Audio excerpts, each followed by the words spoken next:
Good morning and welcome back to FlexWell. Hope you enjoyed the segment at the gym with my colleague Jallad. Today I'm joined by Reem Jallad, who's a health coach. Reem, welcome to the show. Thank you, Lujain. It's my pleasure that I am here with you guys, and hopefully today we will talk about a trending topic that everyone is interested about. So do I, because gut health is really important, and I myself have suffered from some gut issues. But before we dive in, I thought I could ask you to explain to us and the audience what exactly is gut health, or what is the gut? Yeah, first of all, we should know where is the gut. People usually think that the gut refers to the whole digestive system. Actually, the gut is the large intestine, and the importance of the gut comes from the microorganism that lives inside the gut, and they are collectively called the microbiome. The microbiome is the forgotten organ. This is the term that we call it in the functional nutrition and in holistic nutrition. Why it's forgotten? Because just recently people paid attention to why these microorganisms or microbiome are very important to our health and how it's connected to every organ inside our body.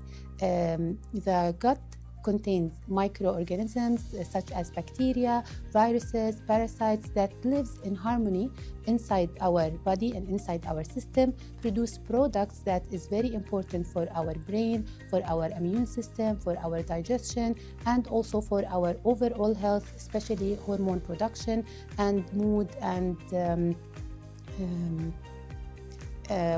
mental well-being. That's amazing. I had no idea it encompassed so many different things just from the gut. When I think gut, I think, okay, maybe intestines, but also stomach and stuff like that. You think about when you eat. You don't think about how it's connected to every single thing in the body in that way. And the fact that this is more recent science, as you said, is something that I think we all need to remember and consider. Because as you said, for many years, we haven't been paying attention to it properly. And especially in the modern age where eating is a bit different, I think a lot of people suffer from gut issues. Yes, exactly. Symptoms related to gut health and impaired gut health include symptoms in the digestive tract and symptoms beyond digestive tract. For example, if you are constipated, you're bloated, you have diarrhea, you have food intolerances and food allergies, these symptoms are signs that your gut is impaired, your gut health is impaired, and the microbiome inside your gut are crying out loud and talking to you to pay more attention to it. And also there are the symptoms that are beyond the digestive system, which are including brain fog, poor concentration, sugary cravings, and also skin problems that people overcome and think it's not related to the gut, but actually it's connected very much to gut health and the microbiome, and also mental health, anxiety attacks, mood swings, and depression. They are connected to gut health also, and people overcome the problem or the link between food and mood and mental health. That's so interesting to hear. And actually, I have a lot of experience with this myself because when in my younger years, I had a lot of issues digestively, a lot of gut health issues. And for the longest time, I would go to doctors and they wouldn't be able to tell me what is wrong. And a lot of it would come from stress or other things, but also based on certain intolerances and stuff that you don't think to look for because everybody's individual. So not everybody sometimes has the same problems. And it affected my life quite a lot. So this is a topic I'm very excited about because I think we can learn a lot from this.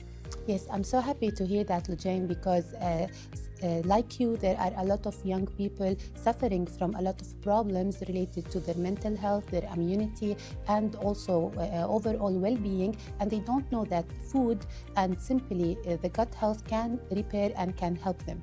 Do you know that the gut is called the second brain? It's called the second brain for a reason. Since you were also having some problems related to gut health, of course you faced some poor, let's say, mood, anxiety, and somehow, let's say, depression for no reason. Did you feel that before? I did actually, especially when I was in university and I had a lot of stress because of classes and exams and things like that. I found I couldn't eat a lot of the things that I could eat before. It would cause me a lot of pain, a lot of discomfort, and it really affected my life overall. And I even did suffer from depression and from anxiety, and I thought it was from other things. I didn't realize it was due to my gut. See, it's all connected. There is a connection between the brain and the gut, and there is something we call the gut-brain axis and the vagus nerve. We communicate through those microbiome we talked about before, because they produce some signals, some neurotransmitter that directly affect the brain and how we feel. For example, it's interestingly, we should know that 90% of the serotonin, which is the happy hormone, produced from the healthy bacteria inside our gut. So if you eat healthy and you nourish this bacteria with the right type of food, you will feel happy, and you will be in a good mood, and you will feel more relaxed and more calm. And also these healthy bacteria and healthy microorganisms inside our gut produce products that is necessary for producing the neurotransmitter, which we call GABA, which is very important for sleep and also for calmness. So if you have impaired gut health and the microorganism inside our gut, and there is pathogenic bacteria more than the healthy bacteria that we need, we will have mood swings, and we will have anxiety problems and anxiety attacks. Moreover, there is around 100 million neurons embedded inside our digestive system, and the digestive system or the gut itself can work freely from the brain. It can. Wow, that's honestly really, really interesting. And I had no idea that there was so much happening in the gut and connecting you to the brain and other things. We do have to go on a short break. Then I hope we can dive into more detail about this, because I think this is really important information. Okay. So let's stay tuned for after the break.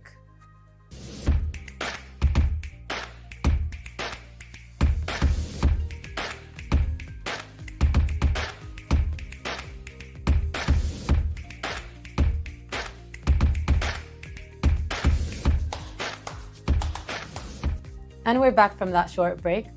So we were just talking about how there's a mind-gut connection, and how gut health is connected to mental health as well. And I think that's something a lot of people don't realize. As you said, it's a more recent study, more recent findings. I only learned about it because I experienced it myself. And I don't want the viewers to go through that if they have these kind of problems. So could you tell us more about how this is a problem and what triggers it? Okay. The problem is people, when they find those signals of unhealthy gut, like we just said, the digestive problems, the mood swings, the poor control for emotions, and also anxiety attacks, they tend to forget the part that food plays a very important role in their life, okay? So they have to ask the question first, what am I eating, and what is my lifestyle, and how I'm managing my stress? These are three pillars are very important to the connection between the gut and between the brain. First of all, we have to focus about food. If we eat food that is high in processed and additives and chemicals, if we eat food that is high in refined sugar and high in refined and hydrogenated oils, if we eat food that is not nourishing our body properly, lack of the vitamins and minerals and the main macros, which are the protein, the carbohydrate, and the healthy fat, our gut health will be for sure compromised, and all over in general, our health in general will be compromised. So our body will not be able to function properly. There is kind of food that nourish the gut microbiome and gut and nourish our health, which are food that are rich in probiotics. The probiotics, they are the healthy bacteria that lives inside our gut and does all the magic that we need regarding our mental health. The probiotics, they are found in fermented food like kefir, like kimchi, like fermented sauerkraut, and also like yogurt.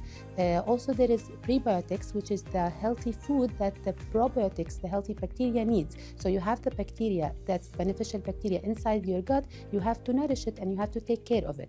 The prebiotics, they are mainly found in vegetables such as onion, such as garlic, and such as asparagus and artichoke, and also found in nuts and legumes.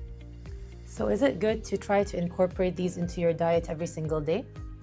Oh, that's a very, very, very hard question to answer because nutrition is personalized. Whatever suits you does not suit the other person.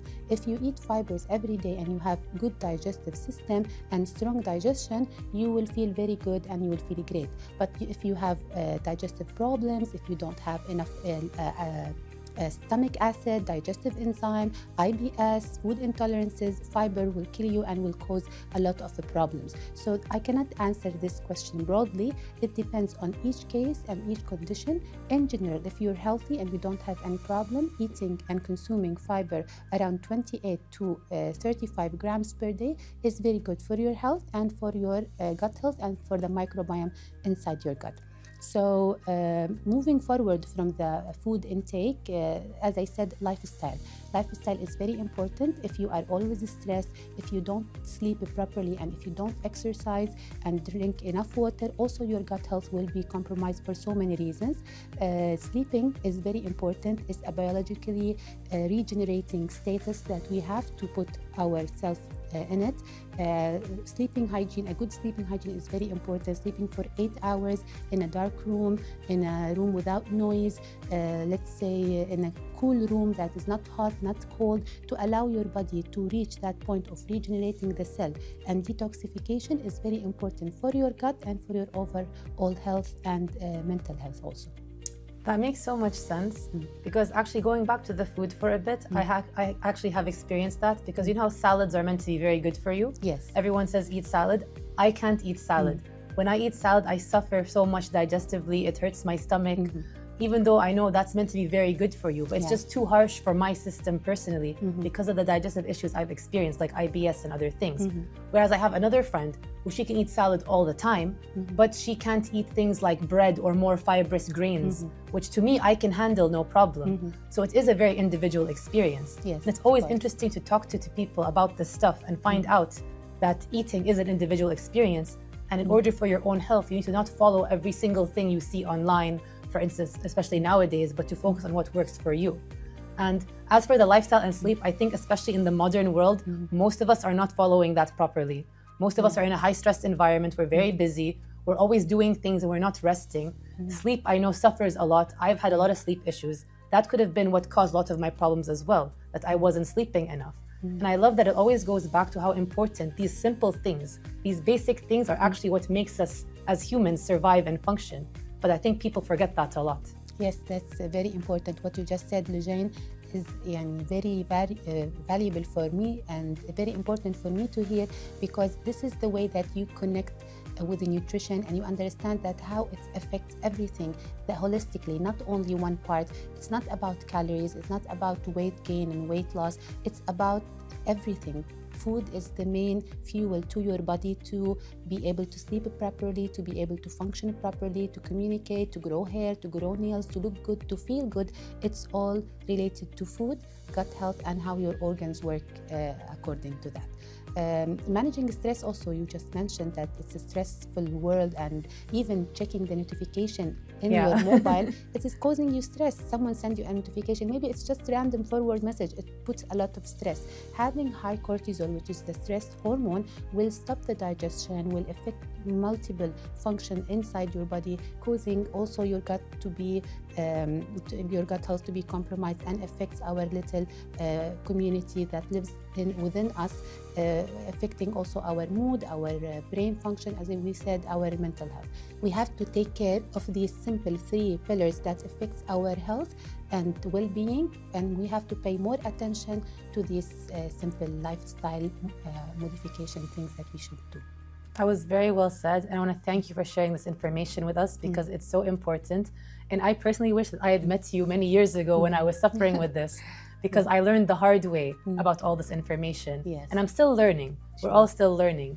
But I want to thank you for joining us today and sharing this with me and the audience. So thank you for being here. Thank you, Lujain, for having me today. And I hope that everyone who heard this and watched us in this episode at least have the first step and the first guide to which path to look through and to learn the root cause of their problem to be able to solve them.